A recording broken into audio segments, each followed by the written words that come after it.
Comment vivez-vous votre handicap au sein de votre entreprise ? Eh ben, je le vis bien. Et quand moi je suis rentrée dans le groupe TF1, j'étais pas en situation de handicap. Je suis devenue malvoyante en cours de carrière.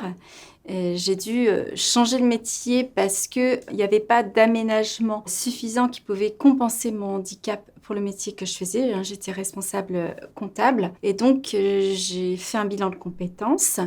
Et ça m'a aidé à me reconstruire notamment. Ensuite, TF1 m'a donné l'opportunité de rejoindre son service formation. J'ai changé plusieurs fois de métier, j'ai eu cette opportunité. Comme quoi, contrairement à certains préjugés, le handicap n'est pas un frein à une carrière. Donc maintenant, j'occupe la mission handicap du groupe TF1 et c'est à mon tour d'accompagner les autres et je suis pleinement épanouie dans ces fonctions. Et toi ? Donc moi j'évolue de manière enfin sereine au sein du groupe Bouygues. Je suis atteint de pathologie psychique, plus particulièrement de bipolarité.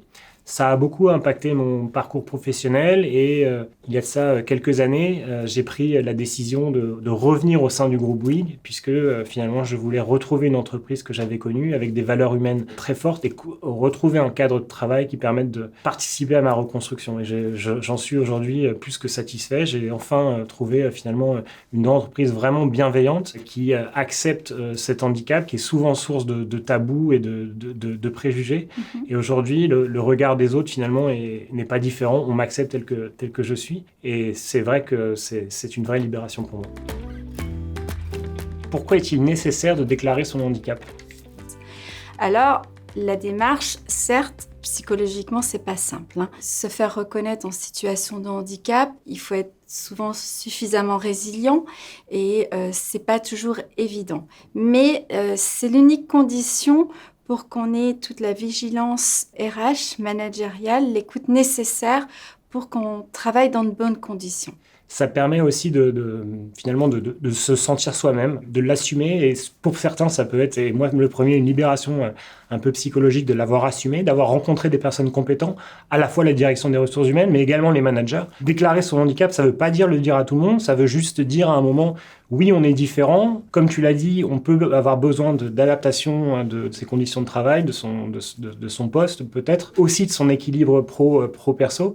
Et je pense que c'est vraiment bénéfique de le déclarer. C'est pas un aveu de faiblesse, c'est plutôt vraiment une sorte de coming out et de révéler ça, pas forcément à la face entière, mais au moins d'évangéliser sur la différence. Donc c'est important quand on en a besoin d'oser faire cette démarche, même si elle n'est pas évidente.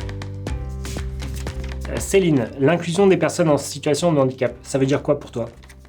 Alors, pour moi, l'inclusion, c'est déjà le respect des différences. Après, c'est également tout ce qui est l'aménagement des postes de travail. Et c'est aussi en faire une force. Et toi, Frédéric, ça veut dire quoi l'inclusion ? Je compléterai en disant que c'est aussi un effort de sensibilisation important dans l'entreprise, faire comprendre les différences, faire comprendre l'ensemble des handicaps, à la fois les handicaps visibles, mais également l'ensemble des handicaps invisibles, psychologiques, psychiques, sensoriels. Et à cette occasion, dans l'inclusion, il y a une très belle initiative du groupe Bouygues, c'est le partenariat avec les athlètes handisport, qui montre à quel point, finalement, ce sont des exemples de résilience et à quel point, en fait, finalement, malgré leurs différences, tout est possible. Et c'est finalement ce que je retiendrai comme image.